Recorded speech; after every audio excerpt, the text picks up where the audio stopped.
আর একটা ঠিকানা হচ্ছে শিয়ালদা বেলেঘাটা। কাকিমা কোথায়? কাকিমা ছেলেদের কাছে চাঁপাটালি বারাসাত। তা আপনি এখানে কি হবে এলেন? আমার বাড়ি তো এখানে এখানে জায়গা জমি যে আছে ভাইয়েরা ভোগ করছে, এবারে তার জন্যে আমি এখানে এসেছি কিছু থাকি। এবারে ভাই ভাই ঠাঁই ঠাঁই, কারো সঙ্গে কোনো বার্তা নেই, গেলেই কে তো বাদ প্রতিবাদ নীরব ইতিহাস, সে তো শোনা যাবে না। সে শুনলেও বলবে ধর শালা ও থাকে না, ওকে ছাড়া তো, ওর তো 2 বিঘা জমি আছে, আমাকে দিয়ে দে না 200 টাকা, পাড়ার লোক ডেকে দে, আর তারপরে হচ্ছে একটু খাইয়ে দে, তাহলে আমরা সব ম্যানেজ করে দেবো। আপনার বয়স কত? আমার বয়স 78। আপনার নামটা বলুন। নবেন্দ্রনাথ কুণ্ডু। বিশ্ব মহাযুদ্ধ ধ্বংসস্তূপে পরিণত টয় থেকে হিরোশিমা নাগাসাকি, সেই কলঙ্কময় অধ্যায়ের আমি একমাত্র সাক্ষী। শুনলে অবাক হবে, হয়তো পাবে বা লজ্জা।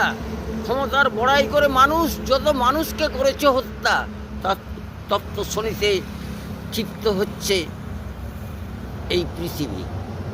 আমার 2 ছেলে, কোনো মেয়ে নেই, তবু 2 ছেলে 2 মেয়ের বিয়ে দিয়ে দেওয়া হয়েছে। আমি 1 মেয়ের বিয়ে দিয়েছি, আর 1 মেয়ের বিয়ে দিয়েছি আমার বড় ছেলে।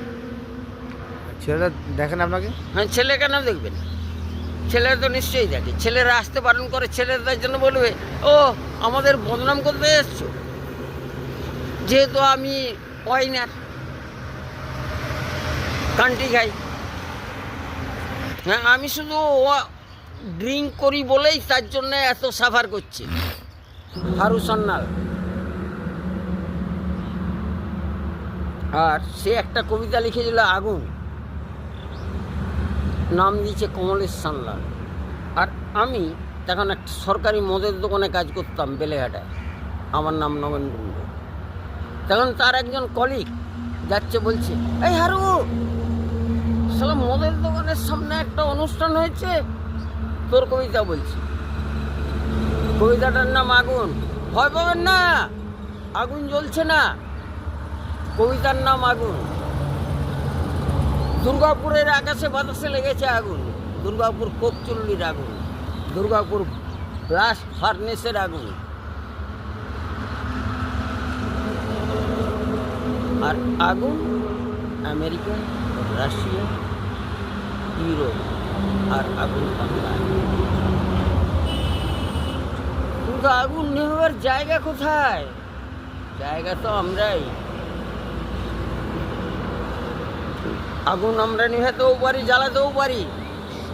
সেই প্রজ্বলিত অগ্নিশিখা জ্বলে দাও দাও করে। কেন জ্বলে? কারো যখন খিদা না মেটে তখন জ্বলে, যার খিদা মেটে সে জ্বালায় স্তব্ধ হয়ে যায়, শুয়ে পড়ে। কিন্তু আমাদের জ্বালা মেটাতে পারি না, তাই ঘুমাতে পারি না। তার বলুন কি করবে, কি করবেন, আর আপনারা যারা শুনছেন আমি কি করব।